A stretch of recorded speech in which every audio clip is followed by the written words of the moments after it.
جو شخص ایمان لانے کے بعد اللہ کے ساتھ کفر کرے وہ نہیں جو کفر پر زبردستی مجبور کیا جائے اور اس کا دل ایمان کے ساتھ مطمئن ہو، بلکہ وہ جو دل سے اور دل کھول کر کفر کرے، تو ایسوں پر اللہ کا غضب ہے اور ان کو بڑا سخت عذاب ہوگا۔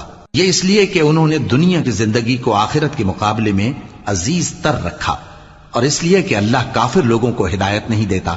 یہی لوگ ہیں جن کے دلوں پر اور کانوں پر اور آنکھوں پر اللہ نے مہر لگا رکھی ہے، اور یہی غفلت میں پڑے ہوئے ہیں۔ کچھ شک نہیں کہ آخرت میں یہی لوگ خسارہ پانے والے ہوں گے۔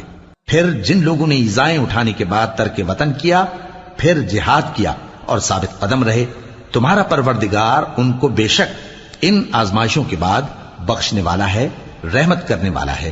جس دن ہر شخص اپنی طرف سے جھگڑا کرنے آئے گا اور ہر شخص کو اس کے اعمال کا پورا پورا بدلہ دیا جائے گا اور کسی کا نقصان نہیں کیا جائے گا۔